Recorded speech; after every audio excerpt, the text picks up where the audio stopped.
Here we go. Hello, welcome back. Steven here with you. We're going to go over the assembly introduction.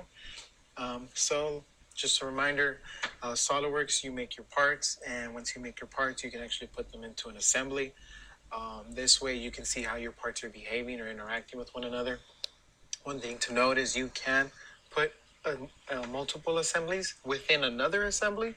So in our case for ERI, I actually make the columns into one assembly, and then I take those assemblies and I put them into another overall assembly of the model. So that's what I mean. You can put assemblies within other assemblies, preferably not because it can get very crazy looking. So let's not try to do that. But for example, let's just go and open the assembly model for the tutorial.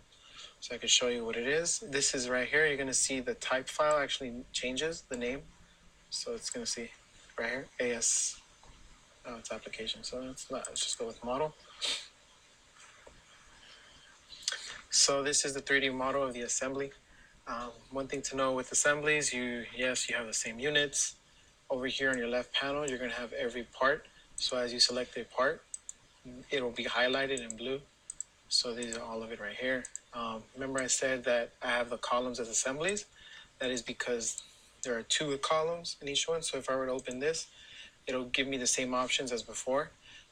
So here, if you zoom in, you see 2 columns, 2 parts.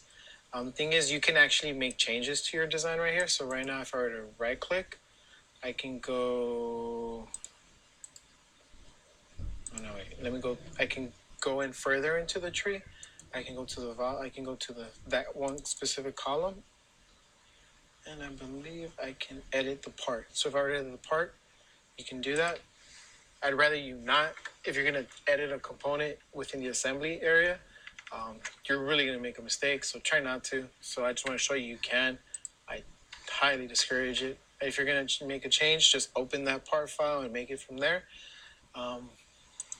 So you can just go ahead and do it like that. We're going to have assemblies.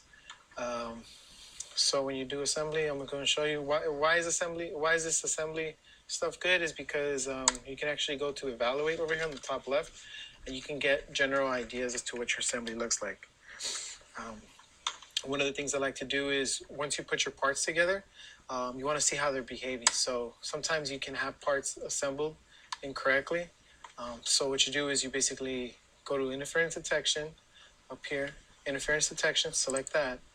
What are you checking? You're going to want to check if there's anything clashing. Is there a part overlapping with another part?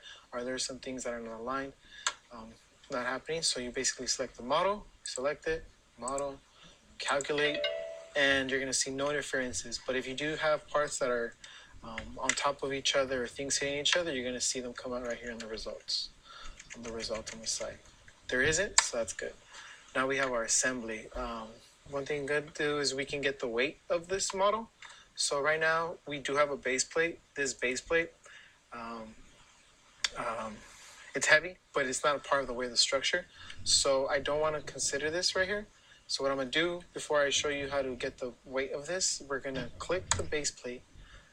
Click it, and as you click it, you're going to have this option. You're going to scroll right here to change transparency. This is going to not do anything. What we want to do is select the one right next to it, is hide component. By selecting that, we're hiding it. And if you look over here on the left panel, it's this part right here is turned gray, means being hidden. So now that it's hidden, we can actually do the mask properties of this. So if you go back to the evaluate tab over in the top left, you're going to select mask properties. It's going to give you the mask properties of the model. So this right here is where I've used to predict the weight of the structure. I just basically look at this mass right here, 0.7 pounds. It says mass, but it's really like actual weight. It's actually like weight. So it's 0.07 pounds. That's how much this model weighs.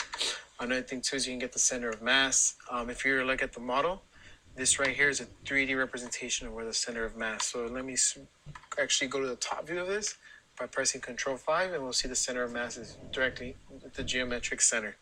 This is a concern because remember, if you have an irregular shape, that center of mass would change. And there's that. All right. Now let me go into assembly.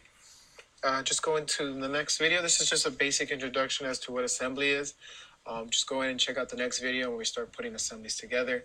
Oh, let's put this base plate back. You can just select that part, right click or click, open the eyes with show components. And there it is, your show component is back. Your base plate is back.